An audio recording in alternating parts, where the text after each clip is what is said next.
clap. 1, 2, 3, clap. 1, 2, 3, clap. Perfect. Why is Sammy's coming in hot? Nope, that was Amy. Nope, you're good. We're good. Okay. What do you need? Nothing. Welcome all to this panel, Pure Chaos. I knew what I was doing with the title. Engaging community in classical reception through podcasting. And in case you did not read our abstract, this is a live recording of the Movies We Dig podcast. Woo!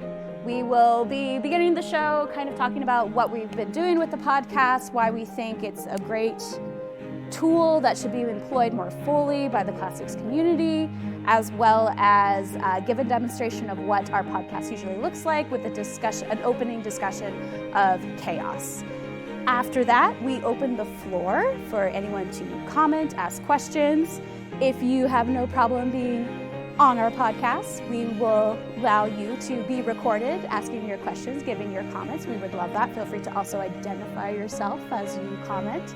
If you do not want your voice on the podcast, understandably so, we have note cards and pens that you can write down comments, and we will read them aloud for you. Or you could do the voice protector, just to do your own, your a secret source. I had a question about Zeus. Yep. So, without further ado, take it away, Laj.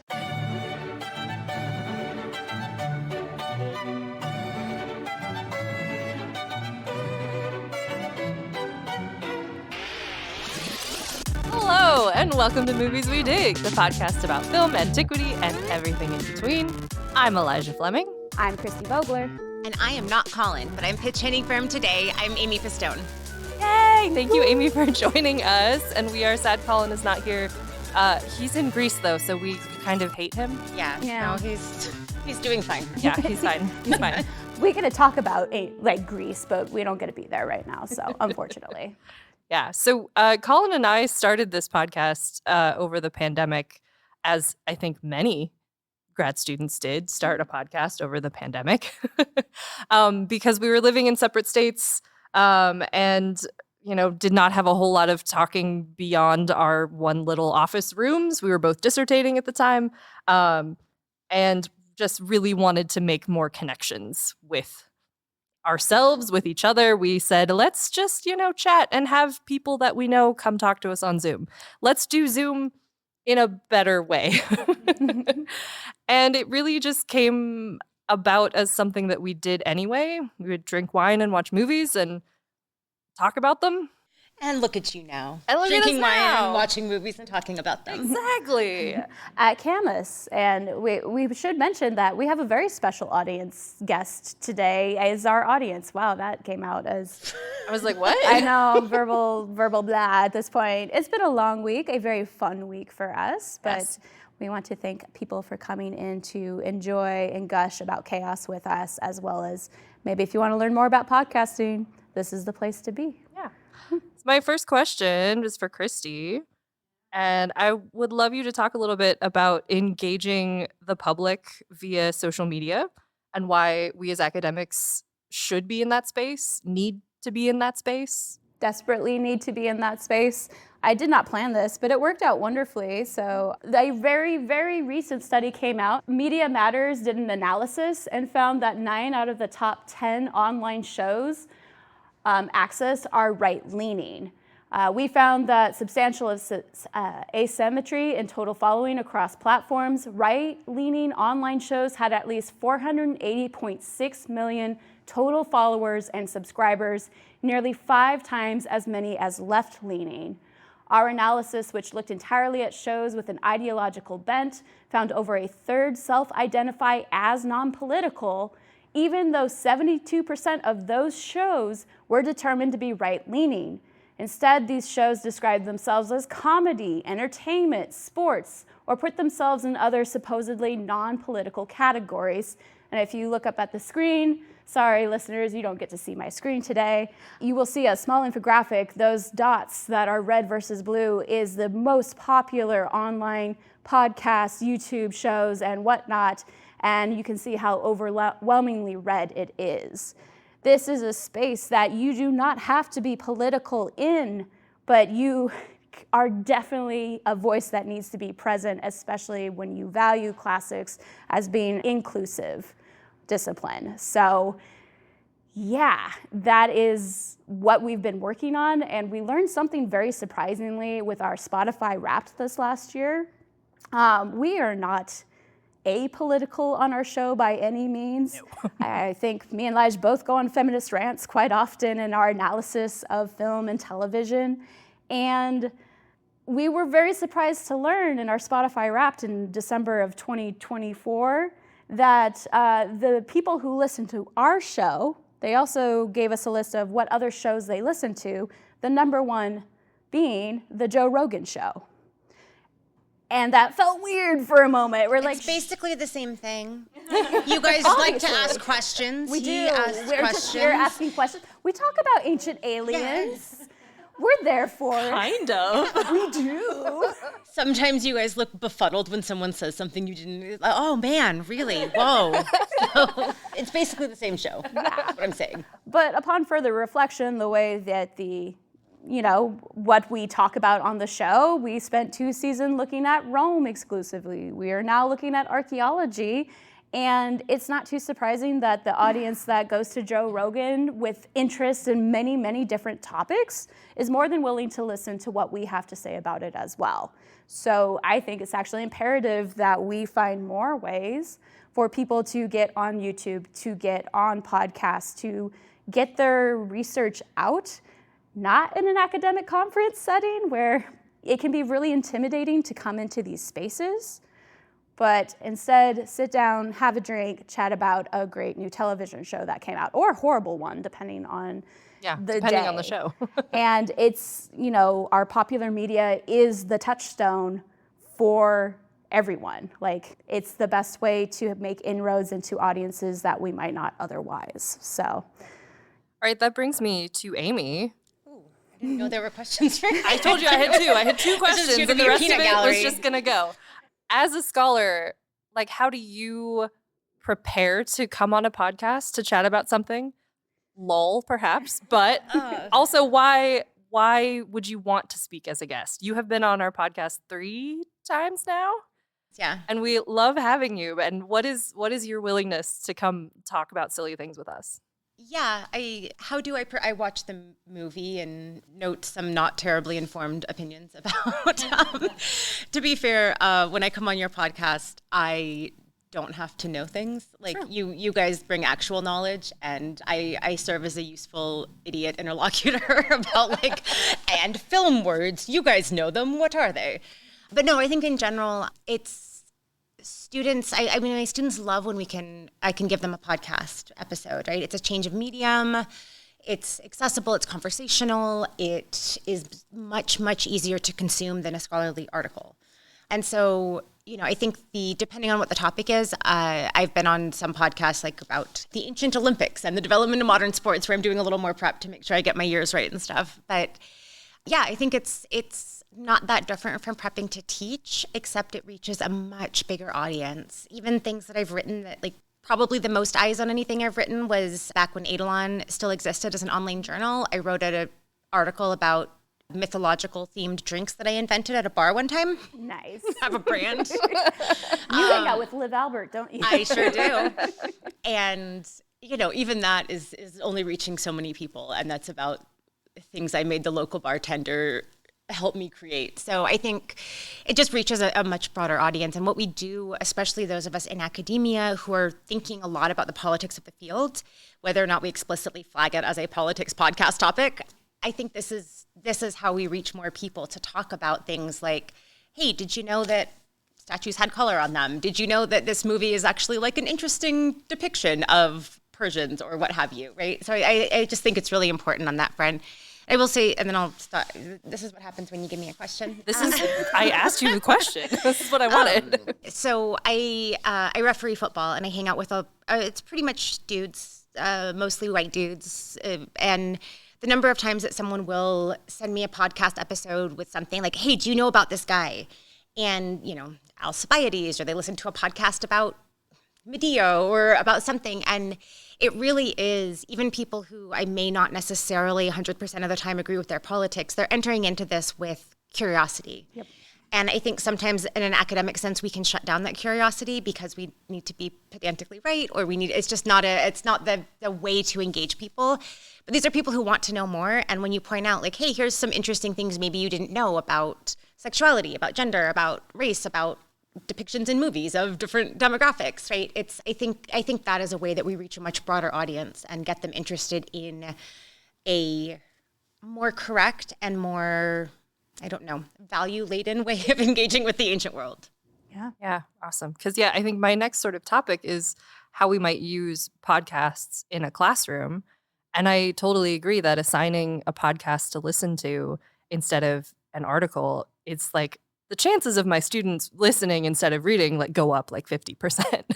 Yeah, it really, the people in the past, are we allowed to say that you guys are going to be on a new podcast now? Yes. So you guys will be podcast network buddies with some of these other podcasts. But my students love, right? It's a way of people pitching their research in ways that are accessible and fun. And those are great ways to, and the chances of my students, if it's the 12th article I've assigned them in a row, Yep. Getting a little flagging results on that. Whereas if we mix it up and there's a little YouTube video and then there's a podcast episode, it's just much, much higher rate of engagement. And it's a medium they are used to and feel comfortable engaging with. They listen to podcasts, they may not read academic articles in their free time. So they feel much more comfortable engaging with that as a medium. Yeah.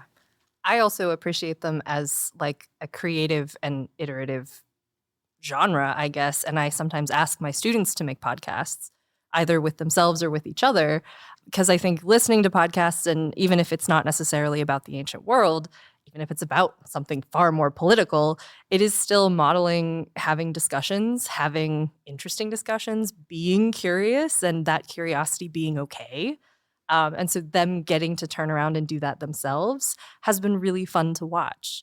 Because as I know people make fun of it, but it's everybody has a podcast now. And it's because especially millennials. Especially millennials, yes. And it's because it's fun. It's I don't want to say easy. It's relatively lower on the commitment scale. We're making this look very involved. It does not have to be. Yeah, it doesn't have to be. To be fair, this. Sound editing does seem complicated to me. This is another reason I really love coming on your podcast, because I don't have to learn how to sound edit. I can speak to that. The experience of editing an episode, I find equivalent to grading student papers.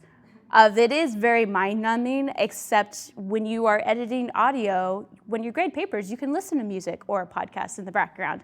You just have to listen to your own voice for a long time. Are you trying to encourage this for people to try? I'm just saying, it takes a special kind of person who's I like my voice. I can do this. To do it. And I think editing is fun. Once I get into it, once you get in the rhythm, it's I don't want to start grading papers, but once you start going, you get through it. Just because I feel we're going to switch topics, and before we do, I wanted to follow up on something you said, Lige, that it models how to have conversations, but it also models what kinds of questions we ask about text. Right? 100%. I would say, especially for reception, I love being able to give students, if we're talking about, I assign. Now it's weird because I got to talk about this movie, but before the first time through on Rockules, I love assigning that to my students, because a lot of times with reception, sometimes the first instinct when you're writing a paper is, here's this text, here's that text, here's 10 differences I found between them, which is fine as a starting point, but it's not the end point. And I think having something I can point them to, like your podcast, that models the kinds of questions we ask. What is sure, that's an interesting thing that I don't think we have attested in the ancient sources. So what? Why add that? What does it gain the creator to put that in the movie or whatever?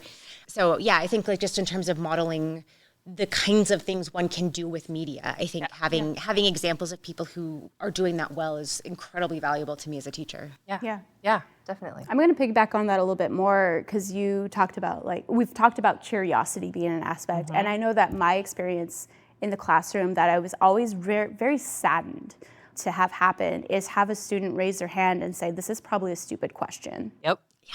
And it's no, you are seeking information. And I think there's something about public education that makes students not ask questions because the fear of not having the knowledge, the fear of being wrong is penalized in many ways. Like that is kind of our academic grading system, and Amy's been doing a lot of work, I know, in her classroom. Doesn't have to be in our grading system. To change that, but like generally speaking, that is what a lot of people experience. And I like the idea of asking students to do a podcast episode together because you do have to talk, and a very great contribution to any discussion is just asking questions. Yep. So I think that's a great assignment to have in mind as well for that reason.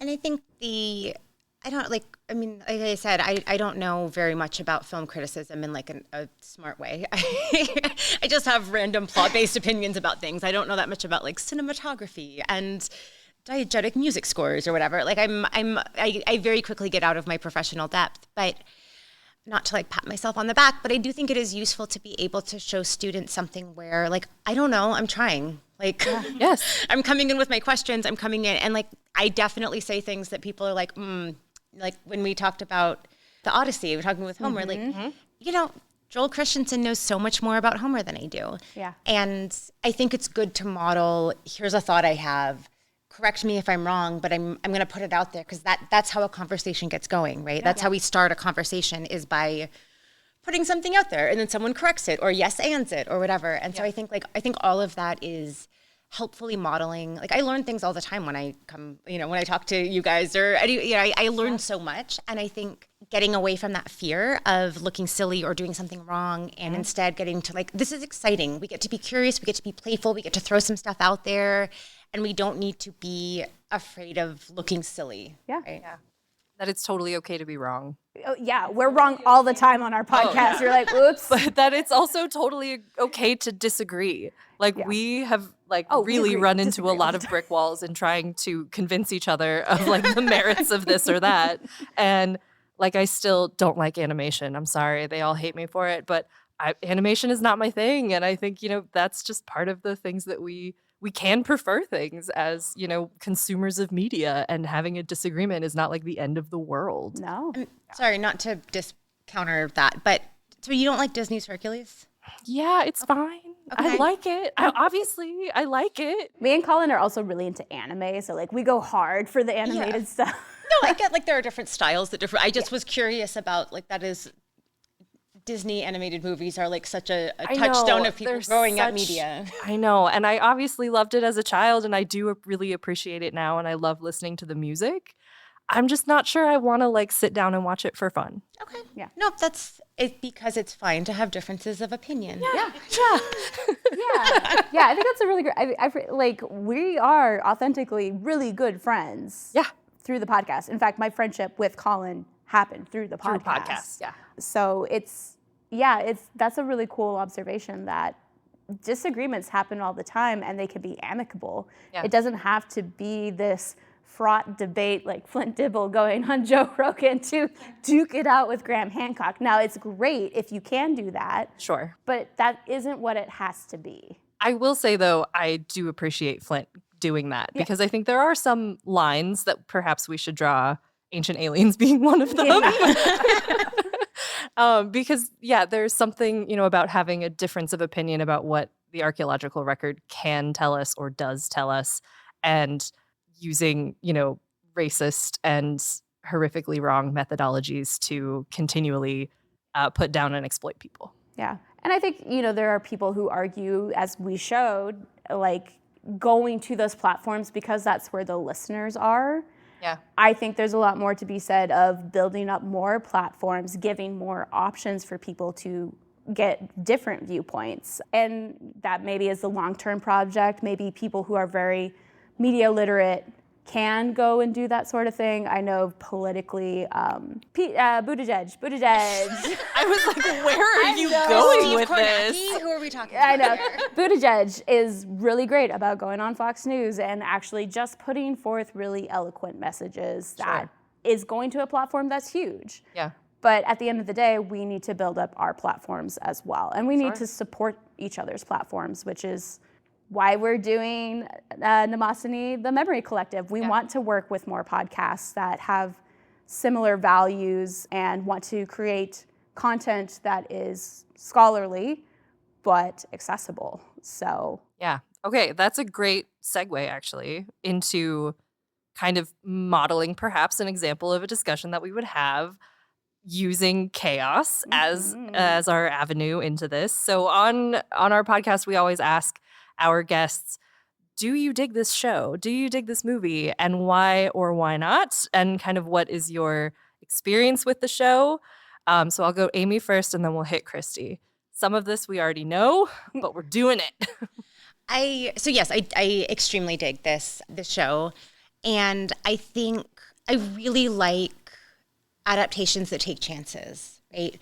And I think, and that don't try to stick too close to the content. And I think that it both weaves together a lot of ancient content that I really like a lot, but it really puts some interesting spins on them. And that kind of dynamic interplay, I think, is something that I really enjoy in classical reception, to have something where it both makes me think differently about the source text and it's fun to engage with on its own. And it isn't just the experience of reading the source text, right? I think sometimes we get hung up on like, well, is this faithful to the book? And like, if I want the book, I will read the book. I want something that gives me something different, a different angle, a different perspective, a different whatever. And I think it did that in really beautiful ways. Yeah. Christy. yeah, just to reiterate the story of us. Sorry, I got excited. I know. Talking about KAOS the first time, because initially we knew about the production and how like it had really struggled, and so initially we were not excited for its release.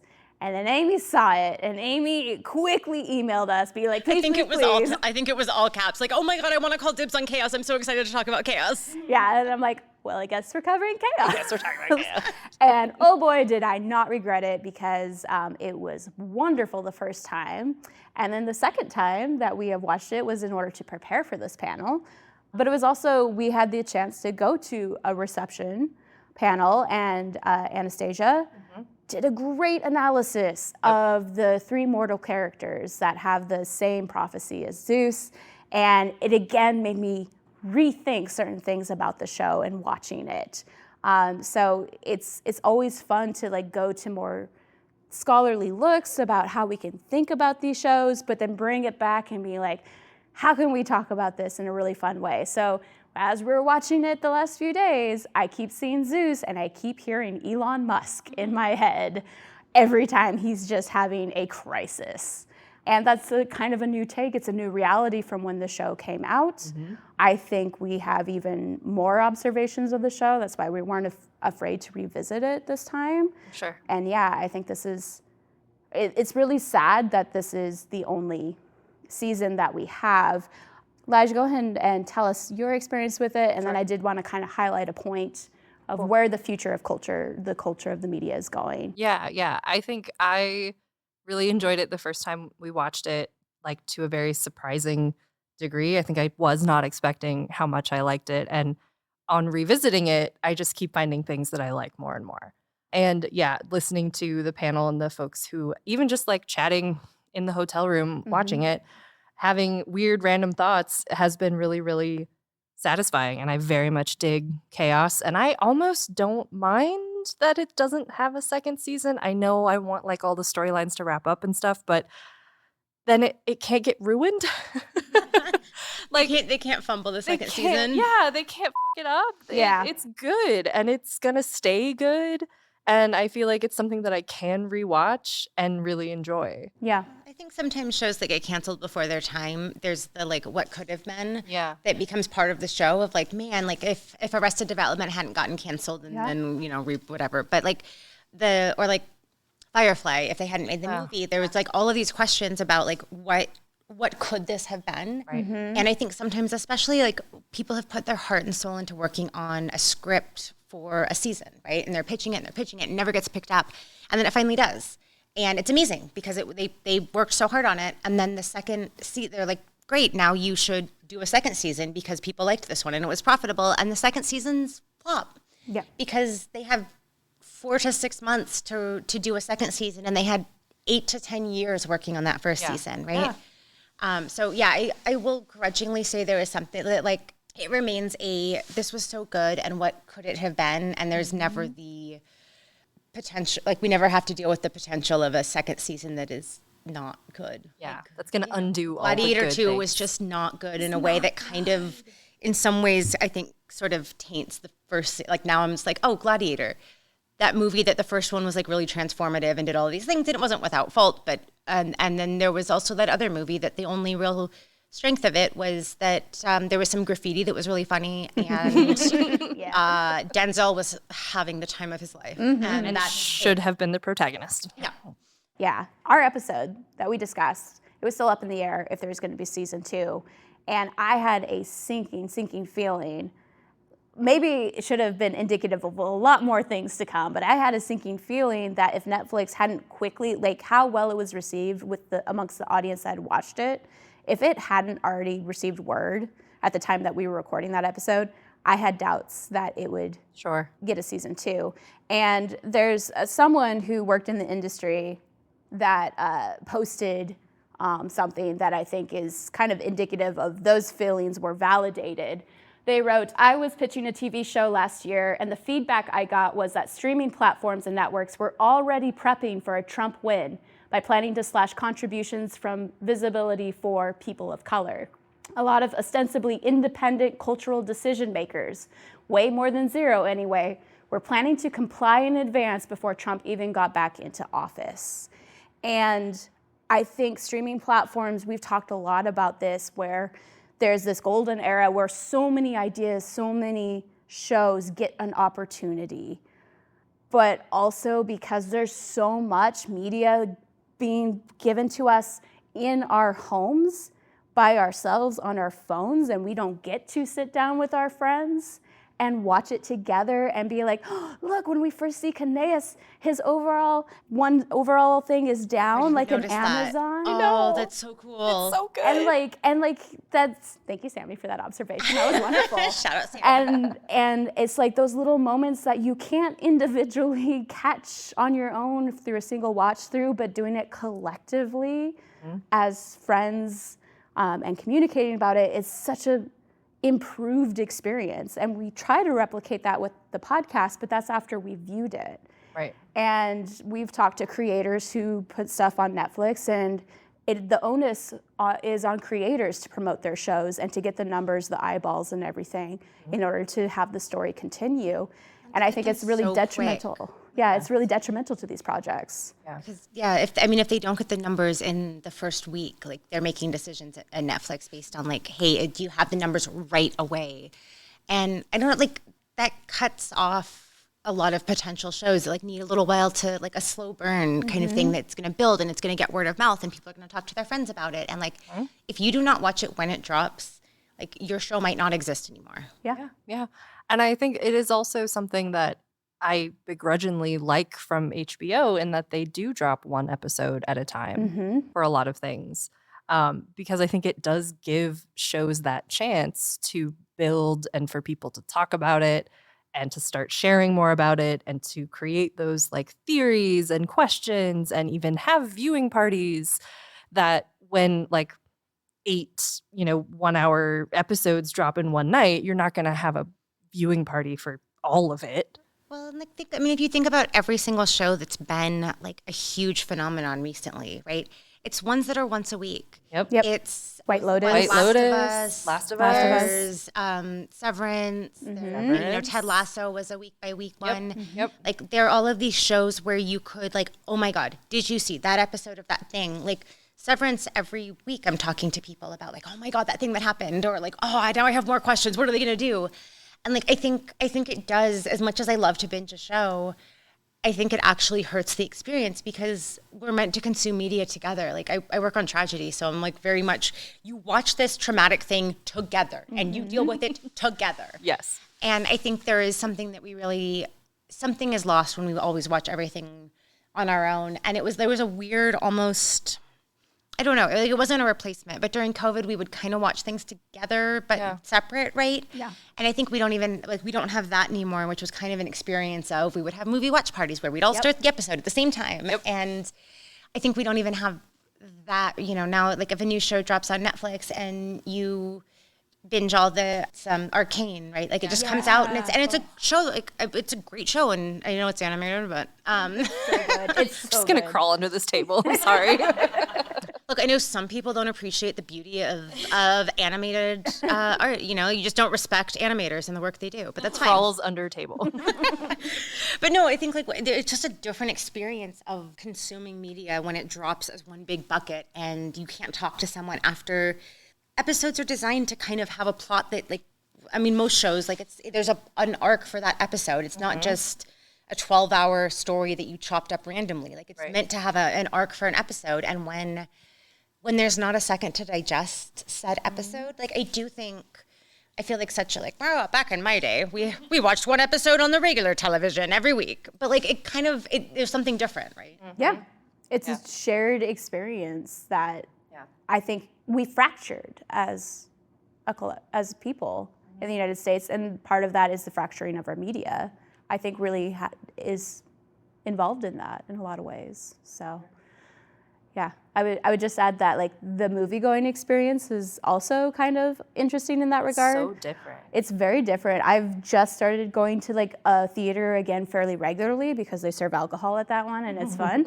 And I remember sitting to like a young woman and like the trailers start playing. She's like, "Oh, is it always this loud?" And I'm like, You don't get to, like, you are all collectively have to experience the environment the same way. And I think there's some restrictions on, like, I talked to the Parlopanidis brothers who do Blood of Zeus, and they asked us, like, why do younger generations think, like, films are too long? Why is it difficult to sit through them? And I think our experience of getting to stream where, like, you can pause at any moment. You can turn on subtitles so you can see what you're hearing. Yeah. You can rewind a moment and be like, what was that right there? Yeah. Yeah. And I think that actually gives us a more engaged experience with the media that is very hard to not have in a theater setting. Yeah. So. Because, yeah, at home you can also sit and have something on the TV and also be on your phone. I mean, that's the thing that I think is such a difference when I am in a theater, because, like, when I'm at home, like, I am looking at stuff on my phone, or I am like making food over in the kitchen or whatever, and I'm not giving something my undivided attention. And, like, that's the biggest thing I notice when I go see a movie in a theater, which isn't that often. Like, I pay for enough streaming services. I'm like, I will watch it when it comes out on the thing I'm already paying for. But, like, I think it is that experience of, like, undivided attention. And it's there are almost no situations in my life where I am, like, giving something my undivided attention. And that is something that is both, like, not what I'm, like, I love having subtitles on because sometimes I can't hear what they're saying and they didn't speak clearly enough and they're mumbling, and but it fundamentally changes the way you watch things. And I think that shift from, somebody was telling me that, like, the youth are, like, watch so many things on the small screen, and how that changes when you're watching things on your phone, right? Like, that's not what, I don't know, like, Scorsese or something is, like, making films for, right? It's not like we're not watching something on a big screen where you can see the detail. You're watching something on, like, a phone screen. And that's a fundamentally different consuming experience that, like, really does change the product that you're consuming when the medium is really changing like that. Yeah.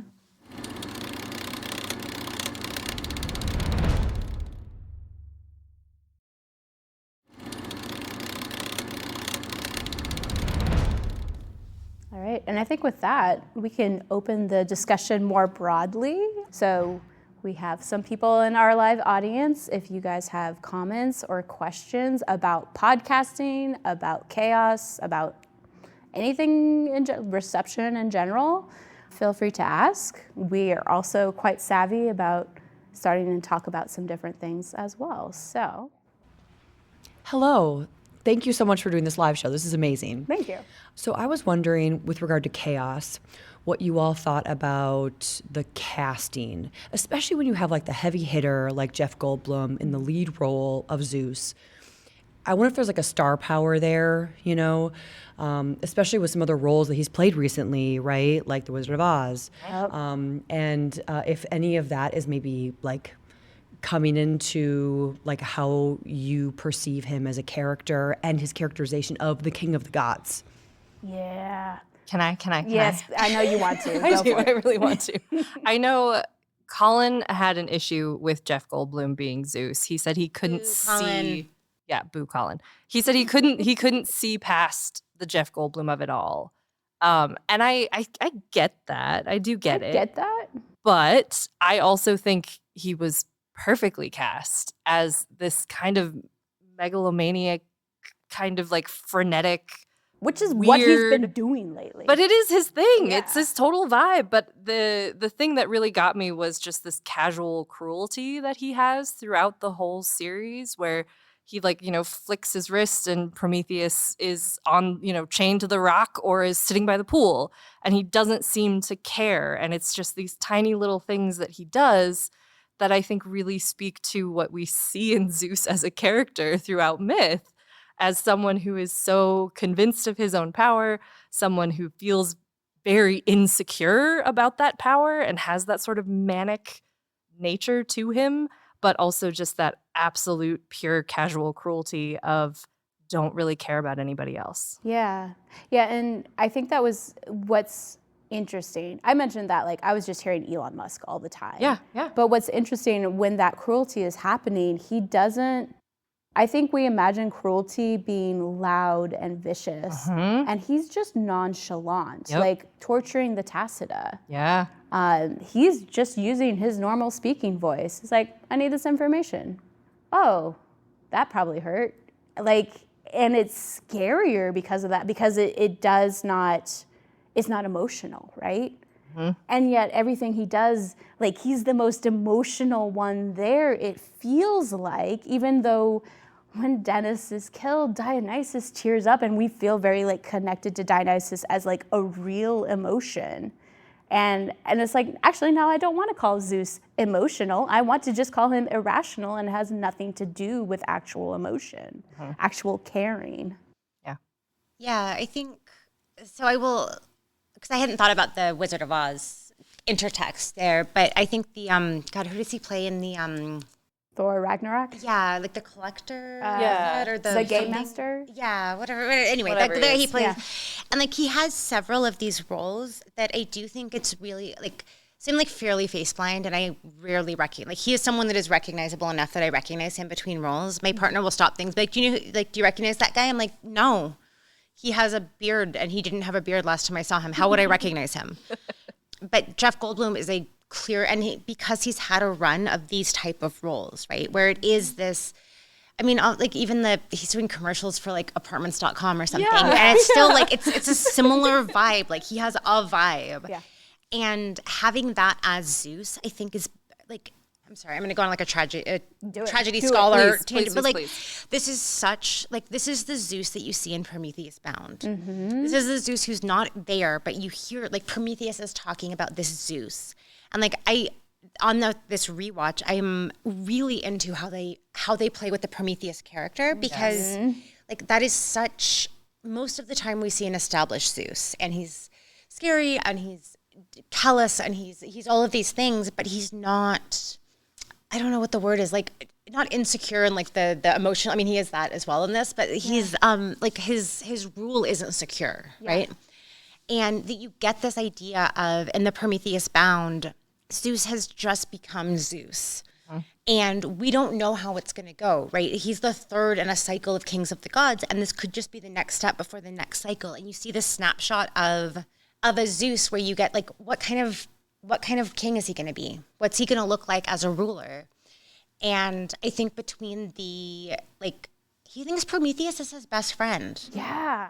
That was such a wild detail that didn't hit me as much on a first watch, but on the second watch, he's he thinks Prometheus is his one true friend, and Prometheus fucking hates him. And that's such an interesting detail that, this is the thing that I really love about Reception, is that, I don't know, I use Circe as an example for this a lot, but yes, we think about Reception as source text to the text that we're, whatever, KAOS or Circe or whatever it is.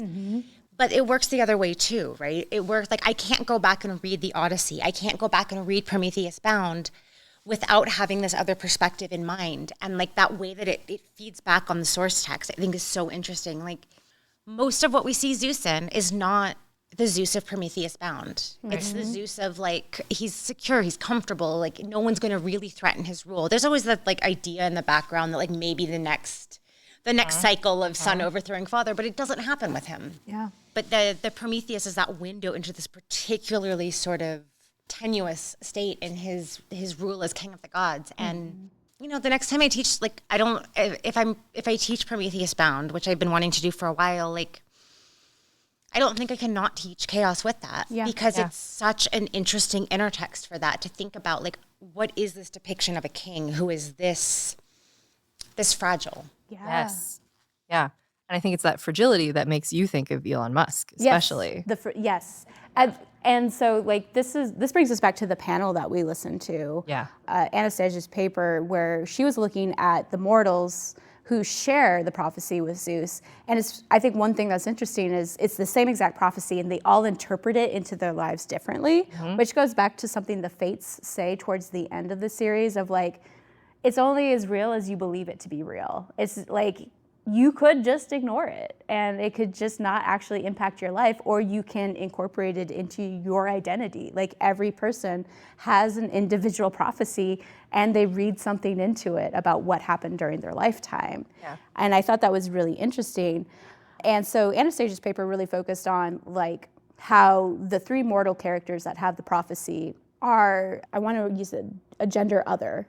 So they're not, other. Yeah, there's something, they're not traditional in their gender performance in any way, and that allows them to disrupt the traditional story to gain agency over their own stories, which is a really cool interpretation. And I wanted to juxtapose that against what is happening with the gods. And it's really interesting that Zeus, the beginning of this fragility, is he understands the first line of the prophecy. A line appears to be an aging line, like this possibility that he could age out of this patriarchal role that he holds. And he very much is representative of the patriarchy. And I think it's interesting that you have Hades, his brother, that appears very frail in comparison and still has a sense of morality in certain ways, like a sense of responsibility, even though he's kind of given into the whims of Zeus for this whole time. It seems to me like Zeus is very fearful of becoming what Hades is, and he literally lashes out at Hades. But at the same time, you have the young man in Dionysus who wants the approval of his father, who wants a more responsible role, a more powerful role within the family. And on the one hand, he's trying to do things. He does commit an act of cruelty in a very casual way by removing a shopkeeper's mouth, her ability to speak. And that's one of the only times we really see that overall. Maybe what he does to Orpheus, but we don't feel bad for Orpheus in the car at that point. And in order to get Zeus's approval, either he has to give up the things he loves, Dennis, or it will be cruelly taken from him to force that conformity, to enforce that idea of the ideal masculinity. And we're left at the end of the series, of the season, with Dionysus holding a bottle of Meander going up to the palace to meet Ari, and we very much are left with this decision. It's like, will he give in to the cruelty? Will he become the new patriarch based on the model that his father has given him, or will he challenge it? And I think that's like the one outcome I really want to see. I really wanted to see what was going to happen with Dionysus.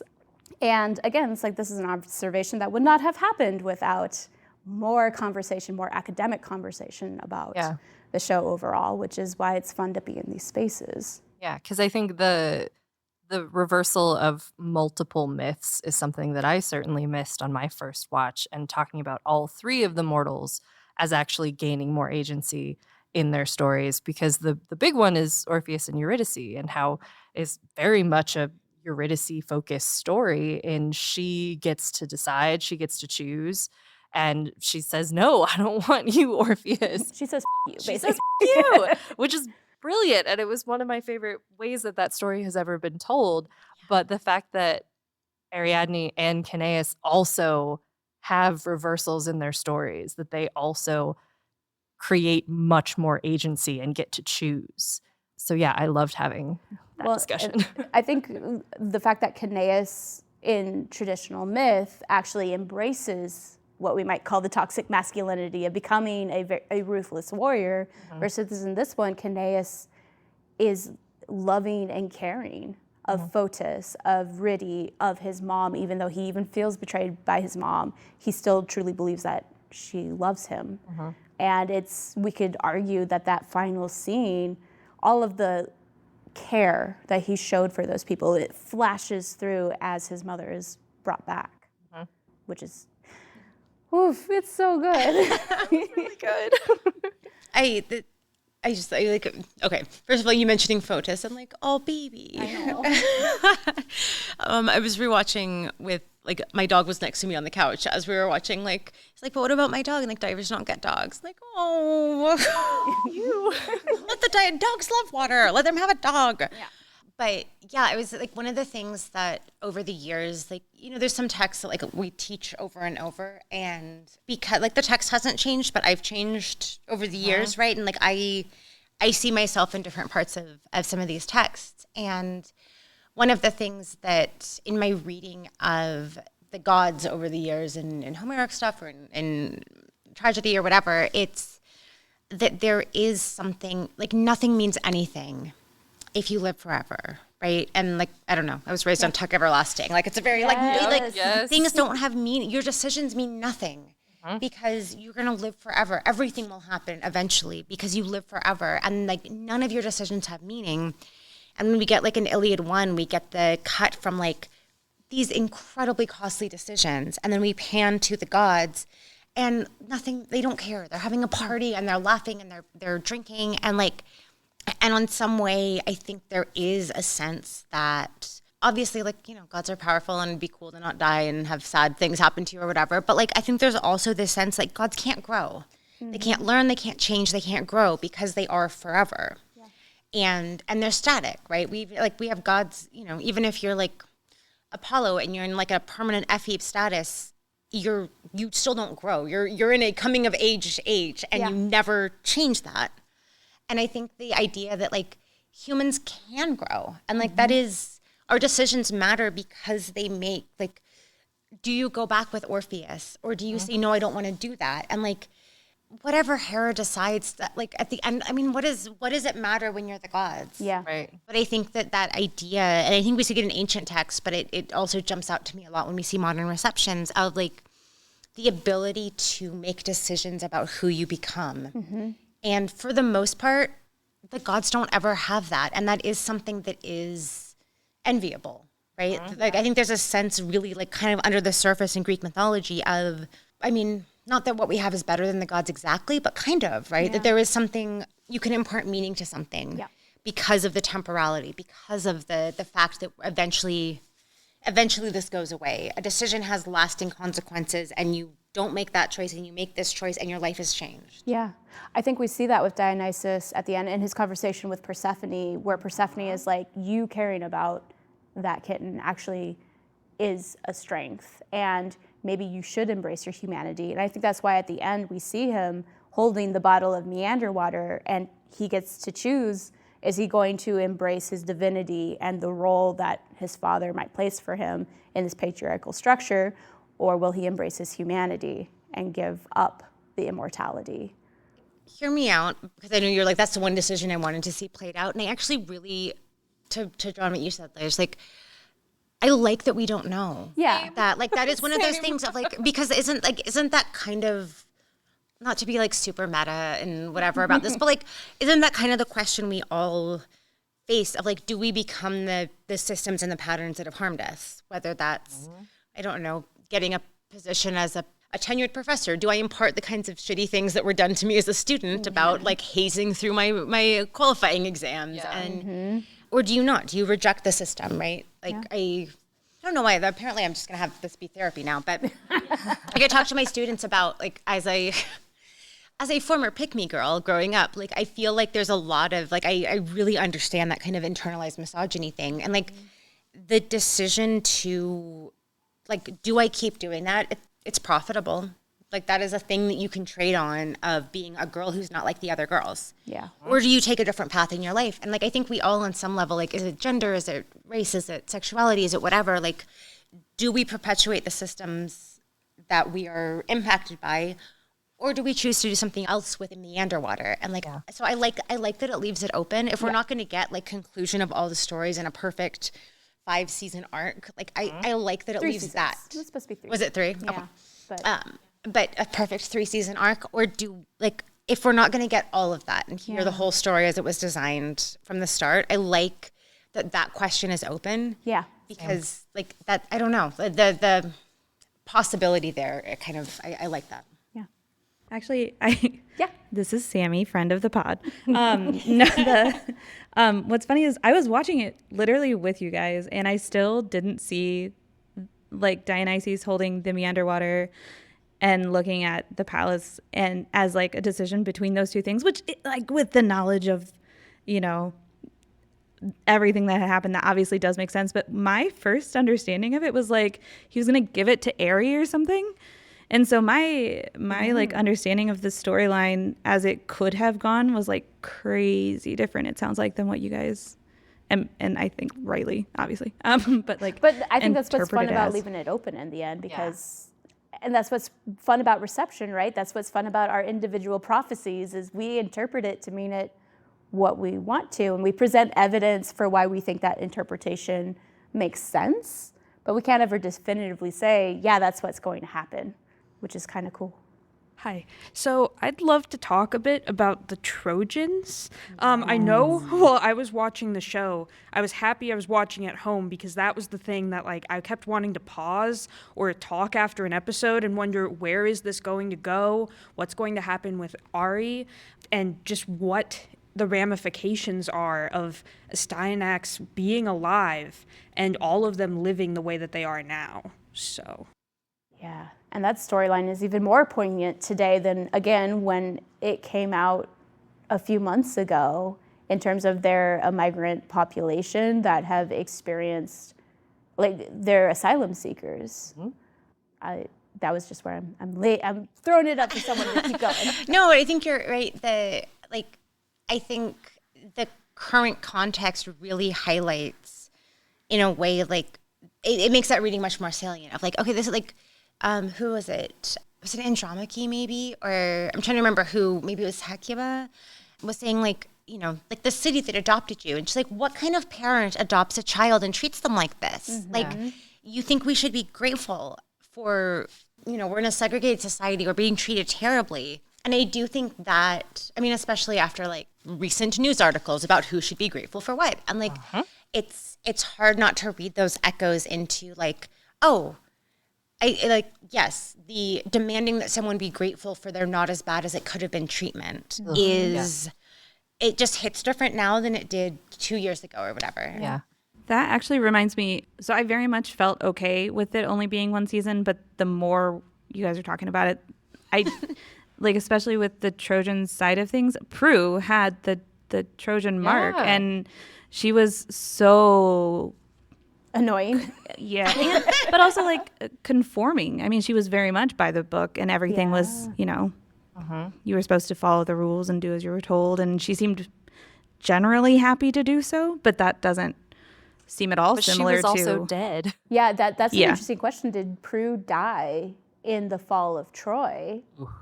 And how does like a society that's thriving and functioning, what might that look like versus once your society's collapsed? Now what does that look like? And we see the survivors. We see Hecuba and Andromache and Astyanax, and the whole catalyst for everything going on is the monument to the gods has been piled full of shit, right? And it's in defiance of the authority, which comes at a great cost of people who have already paid a great cost. And I'm not sure where else I'm going with that, but I think that's really a really good observation that Prue is probably before in a functioning society. They describe Troy as being very like a great city and everything like that. We still don't really know what happened to it exactly, other than it don't fell. go into that. Yeah. I get like Babel, like Tower of Babel vibes from it almost. Yeah. And I really like that they chose to keep Styanax alive. I think I hadn't seen that happen before. And it was kind of like, oh, that's fun. Like, what if he didn't actually die? But then he just like kind of dies again. And so it felt like this heartbreak all over again. And I think we see that in Andromache. And I think that was a way to really pull back that like horrific part of that story to a more modern setting. There's an interesting with the Styanax too, because even when he dies, we see him again in the underworld. Yeah. And he has not mummified? Nothing? Done the thing. Yeah, his soul wasn't actually extracted. It had to be manually extracted. It couldn't go through this system they've set up. Yeah. And I think that's interesting. I think that's a question we have with KAOS too. Why can KAOS go into the nothing and break free of that process? And KAOS's interpretation of his own prophecy is like, I live in defiance of the gods because of who I am. So maybe there's something about maybe the defiance of the order, fate, and fate, is what allows you to actually get this chance for renewal. Yeah. Well, I think, Interesting. Sorry, I have a couple like disconnected thoughts here, but the first, just while we're on the topic of, like, it does seem the people who can really change things, it seems like not just in terms of sexuality, but also especially maybe in terms of sexuality, it's a lot of queer people who, and like, I wonder if there's a sense of like, like the non-normativeness of like, I'm already not, the system wasn't built for me and I don't have to play by its rules. And that has something to do with, because like, that's one of the things we talked about last time. Like, I love the casual queerness of the show, that like, there's not a very special lesson. There's not a burying your gaze. There's not all these tropes about like, it's just like, it's just part of the story in a way that isn't putting a real spotlight on like, and look, we've made this character gay. Isn't that a thing? Like, it's just there in a way that I think is really, that was one of the things I loved about it. And I wonder if there's something to, I don't have to play by your rules because the rules were never made for me. I have one other, I'm sorry, I know you were about to say. Well, to go off that, like, I saw something really similar with the Fates, and I think there's a question we have about the Fates and the Furies, of whether they're part of this system of the meander water to gain this immortality, or if they're removed from it somehow. So that question's in the back of my mind, but the final episode where Zeus decides he's gonna defy his fate by killing them, and they fully embrace it, and it's like, try it, motherfucker. Let's see what happens. And what I liked about that message, especially because they are all very much gender nonconforming, trans, non-binary actors that are in these roles, they come back.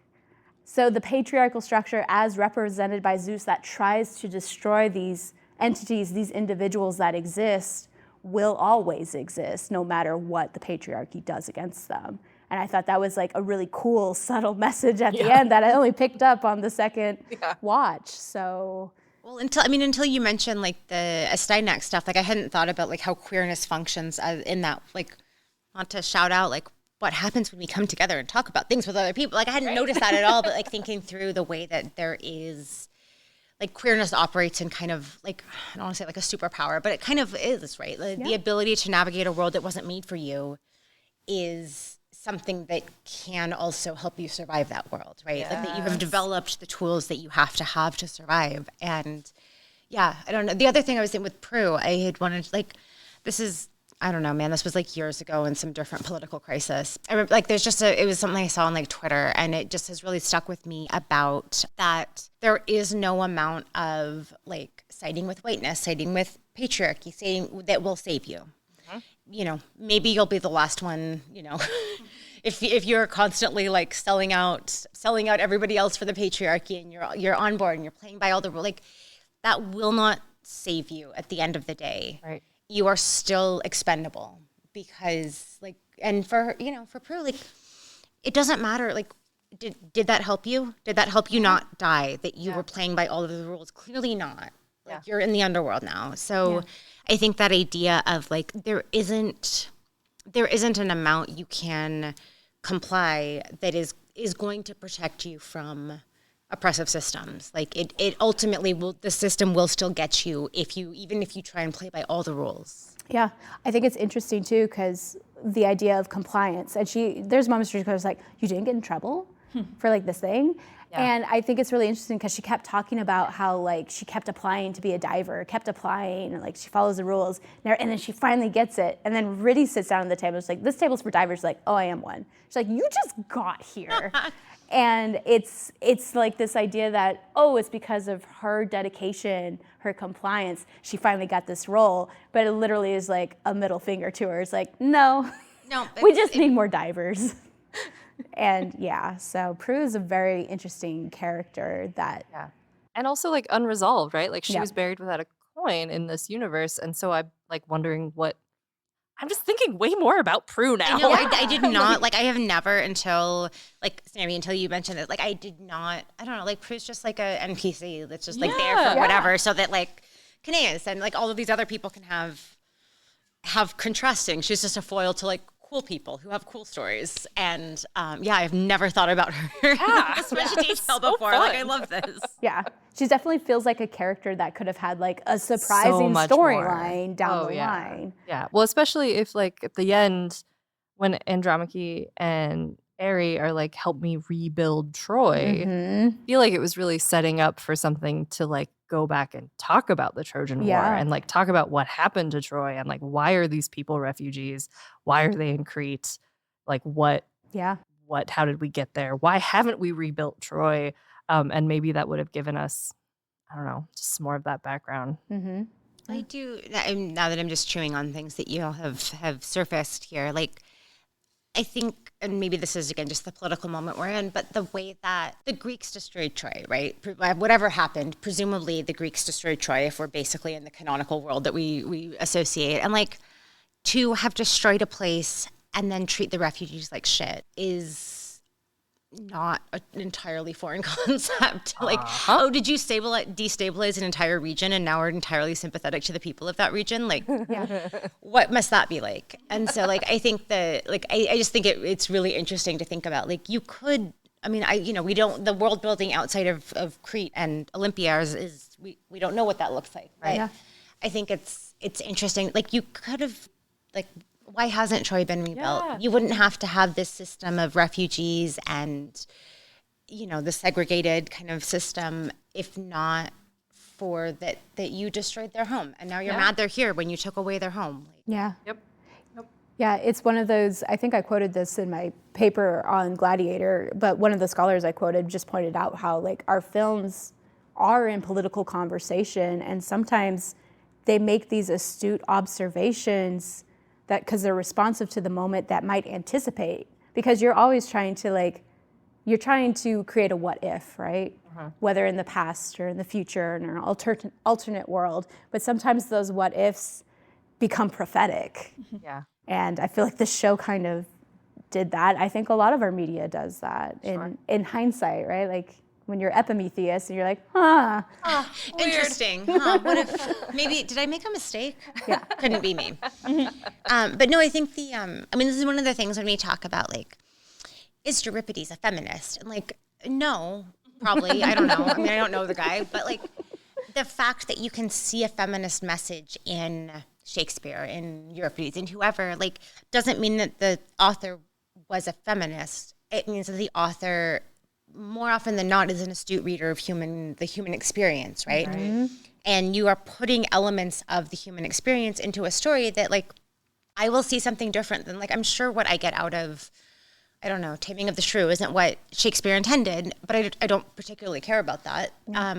But, like, when they have things to offer to people, I think it is, like, a testament to being a really astute reader and understander of the human condition, such that you are writing well-developed characters. You are giving, like, there is room for really interesting character development because you wrote a character, even if you don't have a lot of sympathy or understanding of what it's like to be, I don't know, like Cersei, right? Yeah. Like, there is room for a rich character there, even though, quote unquote, Homer doesn't, like, explore that, right? Yeah.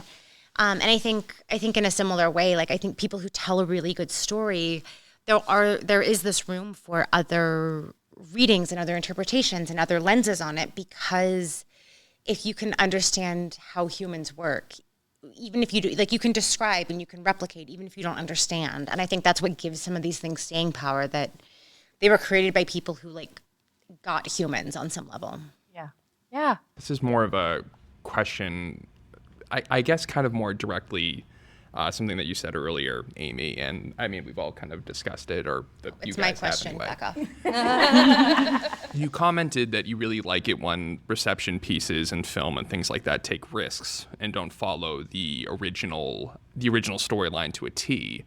But one of the things that was talked about earlier was about trying to make sure that people are understanding like the original meaning and the original truth behind things. And it is always just kind of an interesting juxtaposition, even just as students too.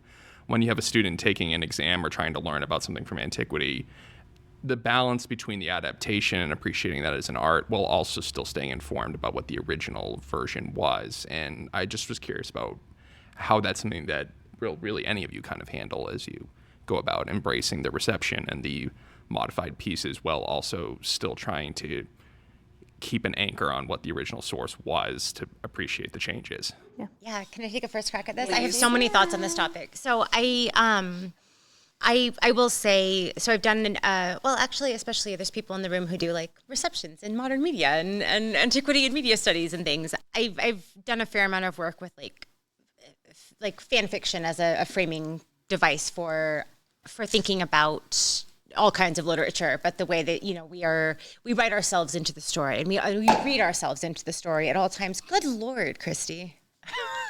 It's a screw top. Also, if anyone else wants. Yeah, if anyone wants help to yourselves. buy We also have plenty. a full We got little cups here.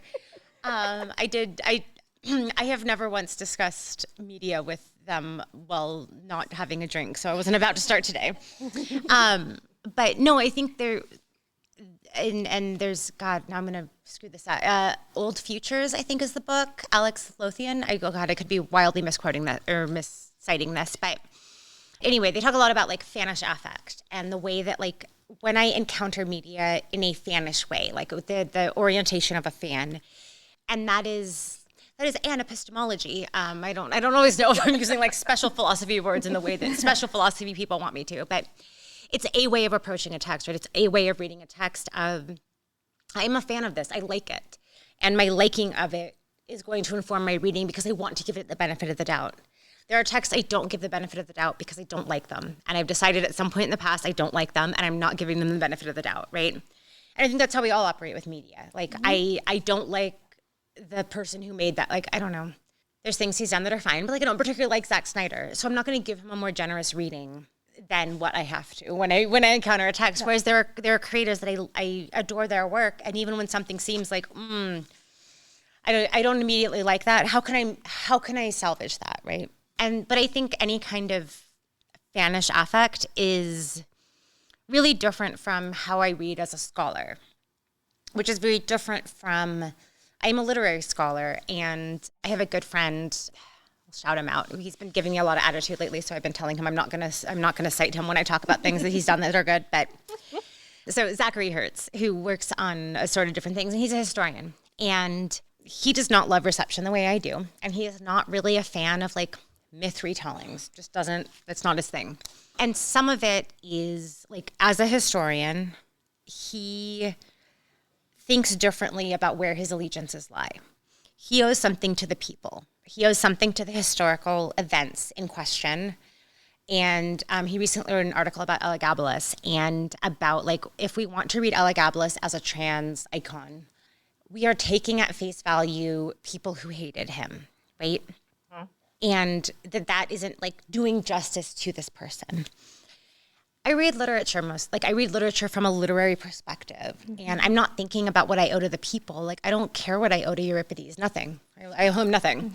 And I'm much more thinking about the meaning that we make when we encounter these texts, and there are different orientations to the content, right? And so anyway, this is a really meandering way of saying, I think it's useful to distinguish what those differences are, right? Like one that comes up a lot, and I don't know exactly where I come down on some of these, but I'm sure someone will have thoughts.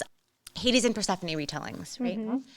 Do you tell it as a romance? Do you tell it as a story of trauma? Do you tell it as, what is that story? And you can read the Homeric hymn to Demeter, and it's not a romance, right? And it is nonetheless an extremely popular retelling for romance novels these days. And I think there are a lot of texts where I'm like, anybody, no one owns this, like whatever, the Odyssey, anyone can do whatever they want with it. It belongs to all of us and none of us, and do what you want with it. And I had to kind of think a little bit about why I balk at that when it comes to telling Hades and Persephone as a romance. Why do I think that's a problem when I don't think it's a problem to fundamentally retell something else? And like part of what I think it is, and then I think part of what it is that it is a question of what does the retelling do? You're not married to the original story, but it's good to know what the original was. In vague terms, what is the story that we are kind of looking back to in a general sense? What is the vibe of Hades and Persephone that is in the air now for people who don't want to go read the Homeric hymn to Demeter and get the story from our oldest attested source? But then when we tell a story of kidnapping and sexual violence and we tell it as actually it's a romance, you just don't know it, that is a harmful narrative, right? The like, oh, well, it looks like rape, but it's not. That is a harmful narrative, as opposed to, oh, it looked like this person was cool, but it turns out he's a liar, is not as harmful. You know, like, I don't know, different retellings of Odysseus. Like, we're not doing a lot of harm when we imagine he's more deceptive or less deceptive or more earnest or less earnest. There isn't an active replicating of harmful rhetoric. And so I think, sorry, this has gotten really off track, but I think that the idea of like, it's worth seeing the ancient, like seeing the original, seeing the retelling, and recognizing that those can do different things. Because I think like responsible, thoughtful, critical media consumption is incredibly important. Yeah. And I think reception is one of the best ways to like practice and learn that.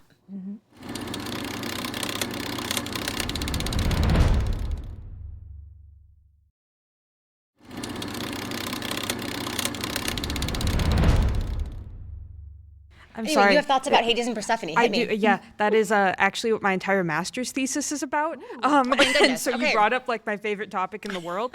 But for my thesis, I have a chart with like 26 different items going back all the way to the Homeric hymn to Demeter, but also like late antique retellings of the story, like Claudian's De Raptu Proserpina, medieval tellings, like the ones in the Ovid Moralise and the Moralized Ovid, and then modern retellings, some of which are really horrible, like My Ex from Hell, where it is just, it's absolute garbage. And some of them that are really, really good, in my opinion, like Daughters of Olympus, which seeks to tell the entire story from a much more, I guess, feminine, good perspective for all the characters, Demeter, Persephone, all the other goddesses. But one thing that I think is really fascinating about the modern retellings, and why I think they focus on it being more of a romance, is I think they're actually trying to give Persephone more agency, especially since a lot of them are written for young adult audiences. They want her to be in control of her own destiny and actually making the choice herself.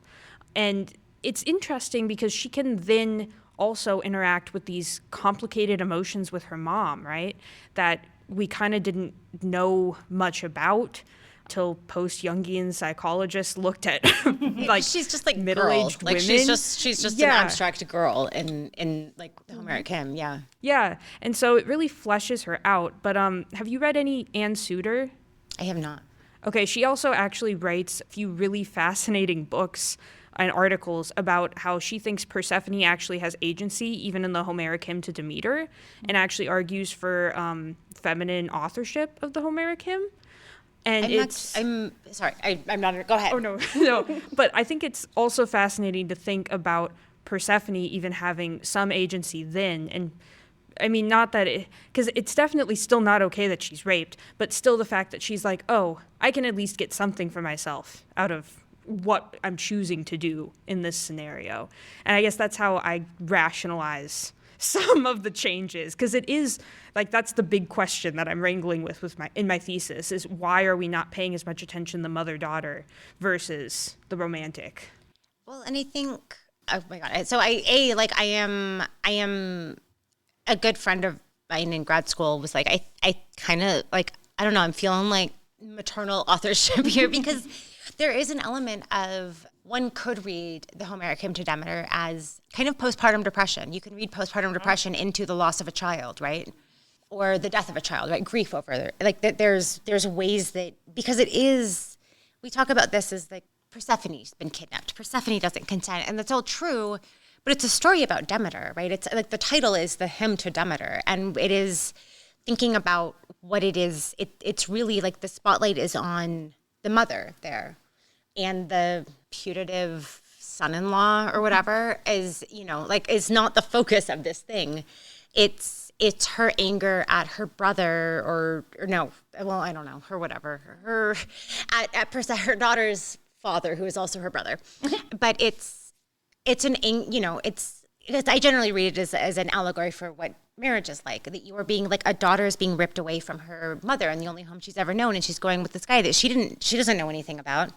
And Zeus said it was okay, which is pretty close to what marriage looks like in pre-modern societies, or a lot of them. And I have some qualms about stories that, so like Lore Olympus does this, right? Of like, Demeter is a helicopter overbearing mother, and that's where we get the story of all of this, is because she's a bad mom, right? And I think I don't love that retelling, in part because I don't love when we're shifting a story from being about trauma between female characters and female solidarity, right?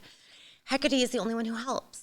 Like, it's a story of female solidarity in the face of male refusing to lead, like, let women in on any of the decision making in a lot of ways. And if we make that a story about, like, my mom's a bitch, like, I don't love that as a, like, you are making changes to tell a particular story that I think really does appeal to, I think it would have resonated with me way more when I was a teenager. But I think of, most of my friends many of my friends now are parents. And I think I read that more for the maternal role, because I'm closer to that than the teenage role. It doesn't speak to me to hear that, like, Demeter's kind of like, she's mean and she's angry and she forced Persephone to pretend she was raped. So like there's things that bother me about that, which is not to say that you can't tell that story, but I think we need to think about how and why we change the story. Yeah. Anyway, sorry. That was... Well, I was just going to say, to add to that point of, like, Elijah and I are archaeologists more than anything. Reception's our fun hobby side project. But, like, we kind of view the historical sources as context. But what we like about looking at media, again, that, like, tries to tell these stories about the past, what we always try to do is contextualize it. Like, what is it saying about us when this movie came out? What is it saying about us now? Because sometimes we watch films like 300 that at the time came out was like, yes. Oh, I loved it when it came out. Exactly. 100%, yeah. And then, like, now we're like, put that in the no. trash heap of history and not let it see the day of light of day, whatever. And so we're doing archaeology right now, and, like, what has been really interesting looking at films about archaeology is, like, it's not about archaeology, it's about the culture of archaeologists.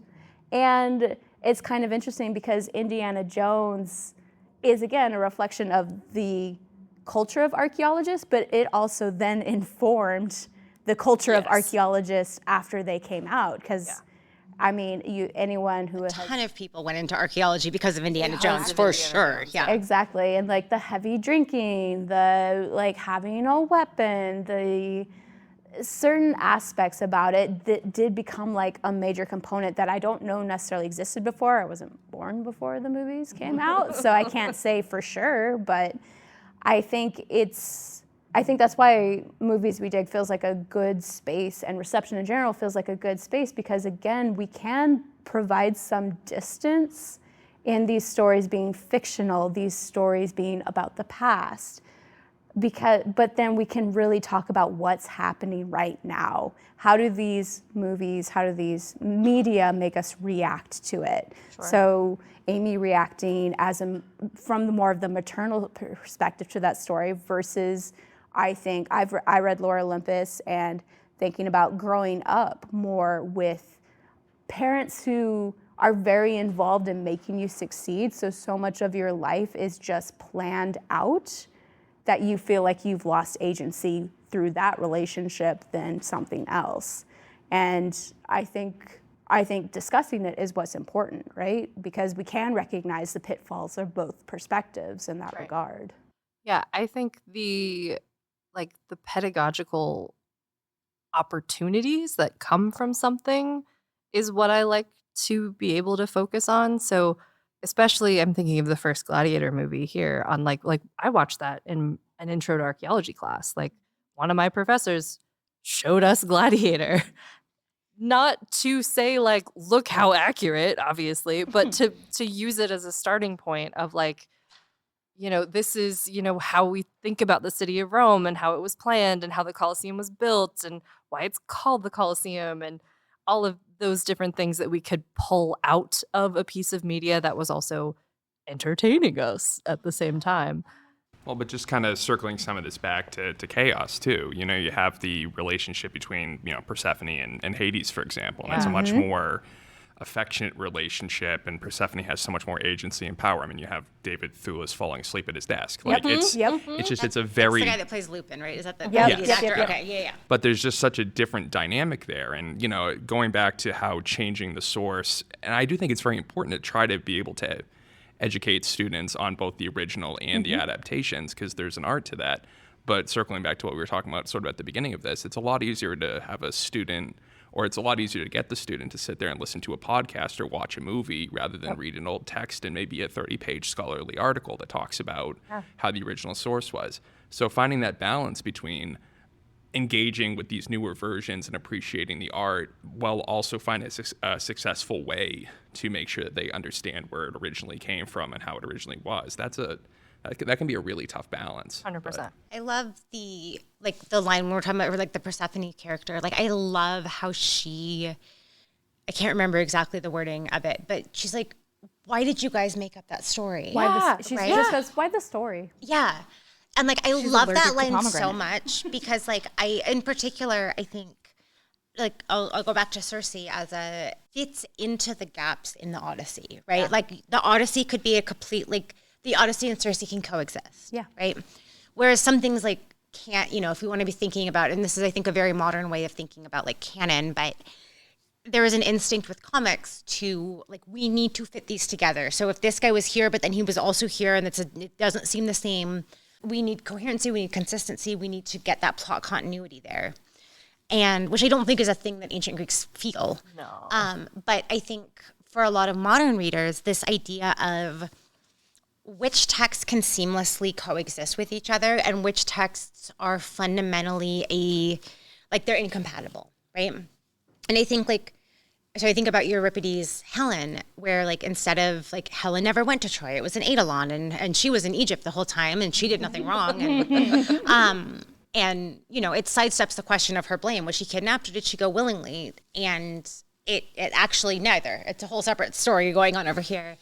But it coexists with Homer, right? Which is kind of different from some stories that say actually this version is wrong. Let me tell you a different version. Nobody at Troy would have known that it wasn't real Helen, it's fake Helen, right? Yeah. And what your relationship to the source text, because in the ancient world, there's receptions within the ancient world that have this same dynamic of, no, let me tell you how it really is. Actually Homer's wrong. And Sappho does this a lot and plays with the relative authority about Trojan War epic stories. Actually, let me tell you a slightly different slant on that one as compared to, obviously Homer's right. Everybody agrees Homer's the best. But let me tell you what wasn't told, right? And I think there is a difference between I'm challenging or subverting a story that has been told, and I'm telling you the parts of it that haven't been given an ear, given a voice to, or whatever.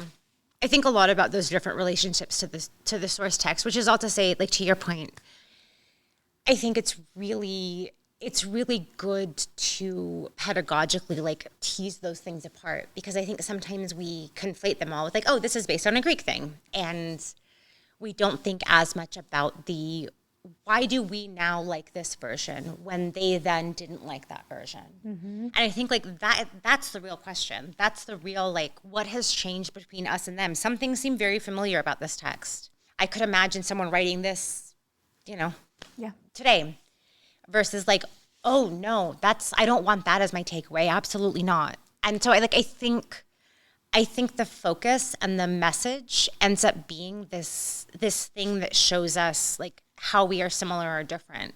And then, so yeah, anyway, sorry, I've been talking a lot. Go ahead. No, I think that comes back to context and just how we, even as different people at different points in our life, will read a text differently. And like, yeah, as a younger person, we might really identify with the idea of a helicopter mom in demeanor and how like that is maybe pulling at something, like you were saying, that like this is maybe a universal human, feeling, but it's certainly a very modern like human feeling of like my life is so planned out, like I'm supposed to, be good in high school and go to college and then get a job, and like that's all the things that I'm like supposed to do, and sort of any kind of rebellion from that feels like you're latching on to something in that story. So I do get that, and I do get that context, and how also very much as like an older person or just like a real adult, I'm just like that's weird and I don't like it. Well, I think with the idea of media targeted at young people, right? Yes. I mean, and then people, there's a whole, I don't want to wade into like when does childhood for begin? That reason. I don't think Greek myth does well for a middle school audience. So, I would encourage you to read my article about Nathaniel Hawthorne as the initial person to think that Greek myth was content for children, which like, why would you think that?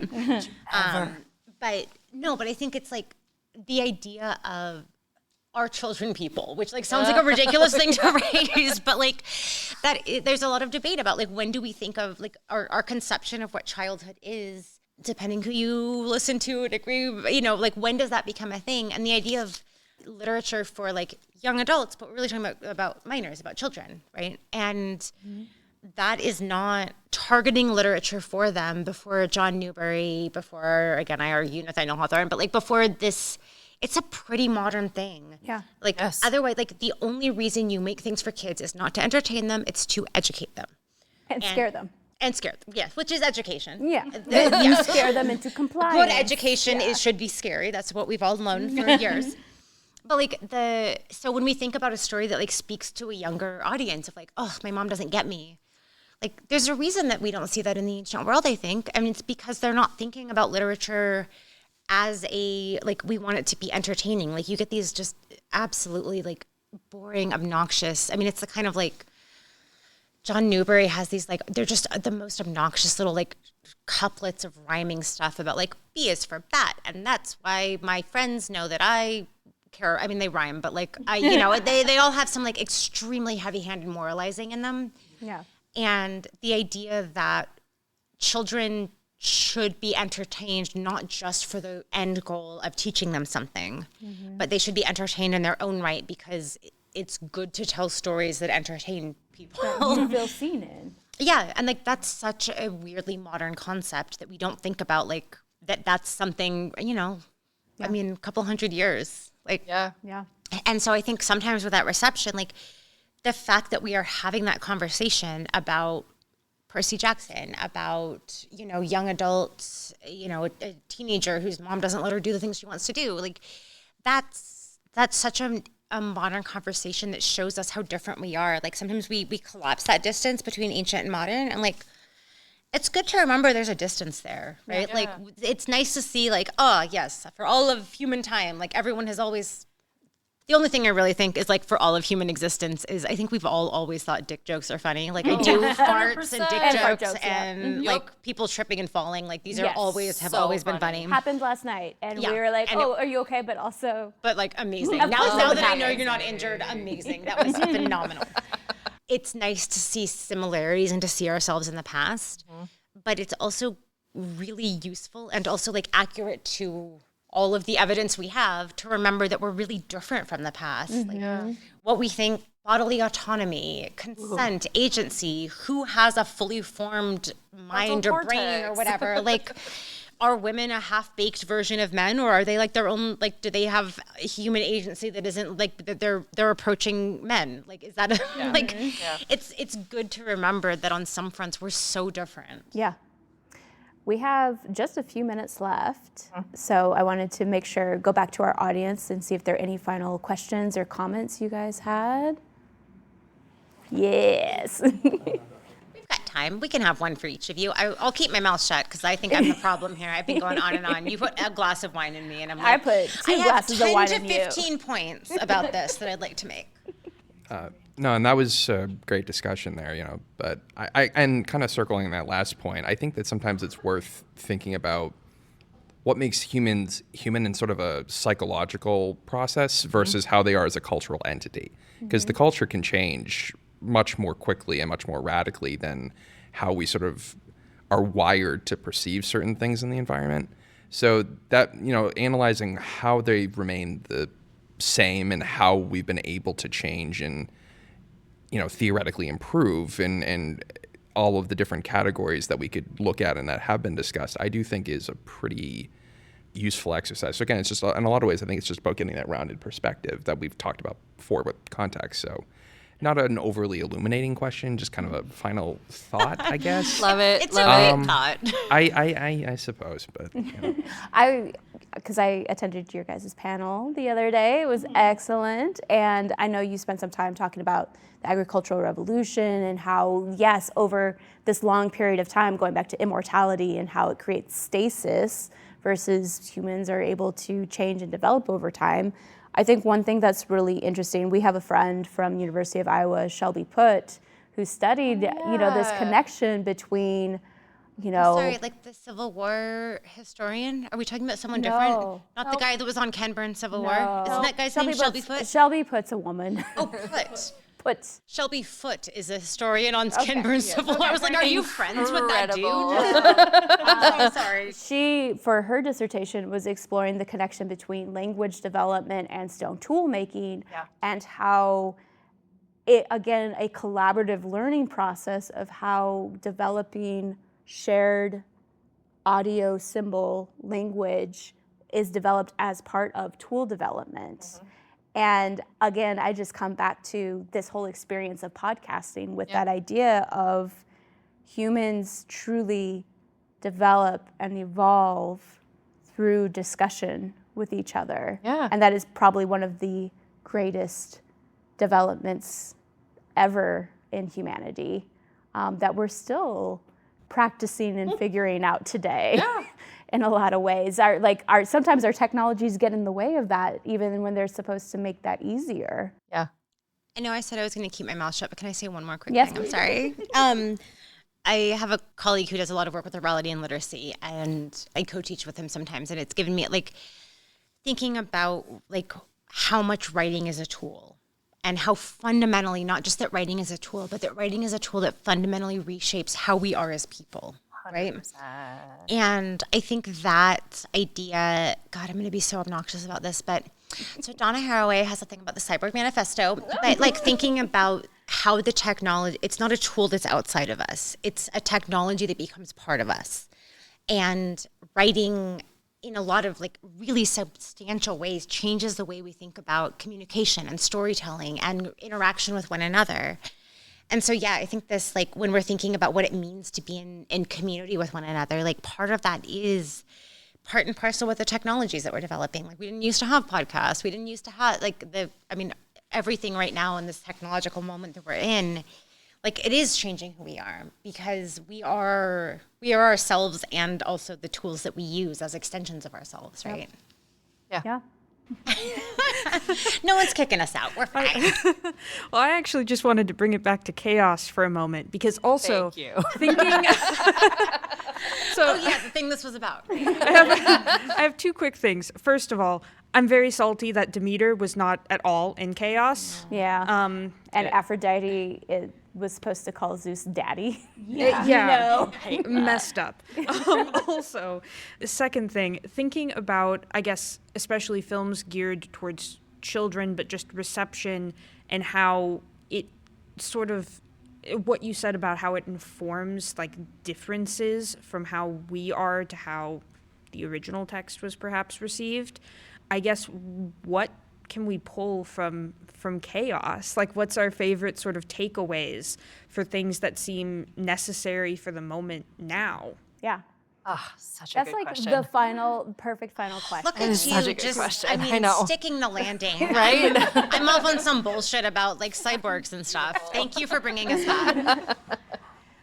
My biggest takeaway from KAOS, and I think why I'm sad to not see the story continue, is because it was a story about actually challenging these patriarchal structures that have been around forever, giving us something, like, it was violent, it was horrifying. I came away from it hopeful. I watched Interesting. Gladiator, and there are people who can watch it and be entertained. And it's like, I don't get stuck on the historical inaccuracies. I get stuck on the fact that the final speech about the Dream of Rome that Lucius presents is not to the people of Rome. It is to the military and the Praetorian Guard. So you're saying you are not entertained? I am not entertained. I'm horrified because I also don't think it's wrong. It is prophetic. And I hate it. I hate that I feel written out of the story. Yeah. I mean, And I think, have you seen Gladiator 2? oh yeah. Yeah, you have. Yeah, obviously. Yeah. But like, I think that the idea of what happens to the Dream of Rome between the first one, which is like ambiguous and like you can read your own political dreams into like the Dream of Rome because it's never defined, right? And like I hadn't noticed the part about how like it's to the Praetorian. Like I love that observation because I just never clocked that. But then Gladiator 2 is so poorly defined. Like it's trying so hard to say something, and it doesn't say any, like it's trying so hard to make a political state. Like we're not leaving it ambiguous because the times call for like, I don't want to be misunderstood. Here's the point. But it's not good, right? It strikes me as like, I went to Berkeley for undergrad, and like I encountered many people who potentially under the influence of some sort of substance would like have these ideas that they would say like was the deepest thing you've ever encountered, and like it's just not that deep. And like that's what Gladiator 2 was for me. If someone be like, dude, can you imagine? And like the premise, sure, great, I love the premise. You absolutely fumbled everything about the execution. And like I feel like that is the sort of like the Dream of Rome just gets absolutely screwed up in the sequel. Yeah, and that's why I think KAOS, which feels like an unfinished message, and it still ends on like a horrifying note almost. But again, because what the characters managed to achieve in that season gives me hope. It gives me this message of we can fight these structures as individuals in our own ways. We can find ways. Even being ourselves, right? Like Just being ourselves. not even changing anything about us, just maintaining who we are. And like that's maybe the most important part of it, right? Yeah. I think that I really like, I always come back to the Orpheus and Eurydice of it all because I think there's so many variations of that story. Some of them that I really love, like we've talked about Hadestown, which I think is a beautiful musical. It's one of our favorite pieces of pop media. Spectacular. And it's like it says so many things and it does its own variation of so many relationships between people and gods. But like, even in that story, Orpheus and Eurydice love each other. It's like this, I don't know, like perfect storm that it's still, we're like maintaining the lines of Orpheus and Eurydice love each other. And it's this horrible thing that happens to them. And what does he say? Like, it's an old story. It's an old story. And I love, again, that KAOS, that's not the story. Yeah. They don't tell it that way. It's not an old story. It's not an old story. It's a new story. And so as much as I love Hadestown, I also really love KAOS. And I love the way that it treats the Orpheus and Eurydice myth. And I wish that it had been out when I was teaching mythology because I showed my students part of Hadestown and we, read a couple different translations of variations of the Orpheus and Eurydice myth. And it's one that I feel like a lot of students can latch onto because of this like unrequited love. And that's something that everybody goes through, even if you're like a little teenager in high school being like, my crush doesn't like me back. And like, But you Relatable. feel that, right? Like you feel that sort of rejection, that loss, that like hopelessness. But that's why it's an old story, right? That's why we all feel that way. And I truly love that KAOS was like, it. We're doing it completely different. Going off book, taking risks, taking real risks in this story. And I absolutely adore that they don't end up together and they part on like beautiful terms. And I think it's one of my very favorite scenes in the show is when they climb out of that dumpster and Eurydice comes first. She is the first one who climbs out. She's the first one walking through that tunnel and Orpheus is behind her. And she's the one who says like, Look at me. look at me. And he's like, I don't want to because It'll end. it'll end. And so it's using that same context, that same use of the story that we know in a really beautiful, wonderful new way. And so I think that's one of my favorite pieces to talk about. Like when you were recounting that scene, like legit got like shivered. Like God, I was like, because It's so good. When we watched it again, I was like tearing up. I was like, it's really good. what we think of as a love story, Yes. right? Like just really fast. Because like, so the thing that first drew me to classics as a discipline, which is just like such a weird thing for this to be why I'm a classicist, but I was in a Greek mythology class and we were reading Medea. And I was coming off of a rough breakup with a guy who was a real douchebag. And there was a guy in the back of the class. Like I remember I was up in the front because I was that kind of student who was like right in the front. Like he says something to the effect of like, well, you know how like sometimes women are just crazy and oh boy, did I not handle that well. And I mean like a whip around but like I'd never had that kind of passion for like I was an electrical engineer chemical engineer at the time. And I'd never once been that invested in any conversation I'd ever had in my engineering classes. And like, that was a big moment for me of like, I don't know if I can like do this for realsies as a career, but like, I feel like it says something that I care this much about this content because I don't care this much about my chemistry classes or my physics classes or whatever. Yeah. But like what we see is a lot, like that is such a mature love. Like, it's like sometimes it doesn't work. It's not okay. Like not everything is a fairy tale. And like that's a story worth telling too about like that you can be friends with your ex because you're adults and sometimes people grow apart and that happens. Like, and I don't think me at 18 would have liked that story. Sure. But like me at, God, what am I, 38, 39, something like that. Like me at this age, like, and I love the moments when you see someone teach a text and you just see them in the text. Yes. Like I had a professor in grad school who we were taught just a snippet of the Aeneid. We were reading the part with like those games and stuff. It was a sports class. And so he's giving people the background of it. And he talks about how like his framing of Dido and Aeneas was something like, it's not how anyone had ever framed it. Like he's there and he's with Dido and he's so happy. And like, he has someone that he can come home with from a long day and have a glass of wine with and just be himself. And he has to give that up. Mm-hmm. And like it is such not a close reading, might not like, you know, support, but like it's that moment where you see where someone sees themselves in a text. And like I can remember these snapshots of like where I had another professor who was talking about like Achilles' experience in the Iliad of you've been told that this is the way that things work. Mm-hmm. And then you realize that it's not. And the things that people told you as like values and things that are real and things that are true are not. And like, what do you do? Like, of course you throw a fit. Of course you go sulk. Like, your entire worldview is falling apart.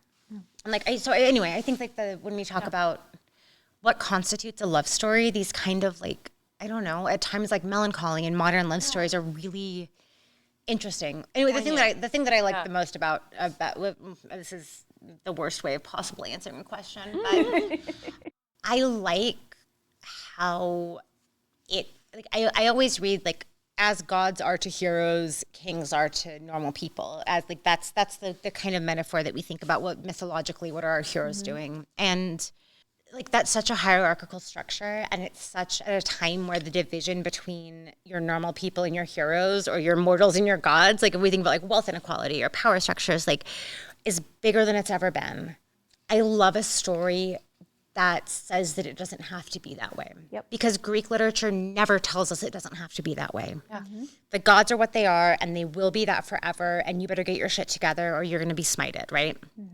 And like a story that gives us, you're talking about the hope, right? Like a story that gives us that hope that like actually maybe the mortals can make choices that change the outcome for the gods. That's, I don't know, that's a story we need right now, I think. Yeah. It's the story that we need, and that's why I'm upset that we don't get it. Yeah. Well, we have this. Yep. Yeah. We do have this. And with that, I think we have to wrap it up. I know we can talk forever. So quick wrap up.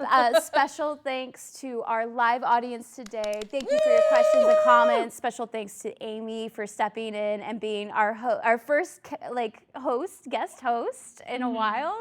Since me, practically. Yeah, probably. Yeah. And to Sammy Cronin for helping with the setup and being our Vanna White in this situation. We hope to do this again in the future. Finally, special thanks to our listeners. None of this would be possible without you. Please be sure to rate, review, and subscribe if you like what you hear. And if you want to learn more about our plans for the future, follow us on social media under the handle @MoviesWeDig, or check out our website at movieswedig.com. Thank you and ciao. Bye. Thank you guys so much. Thank you guys. It was such a fun conversation. It was.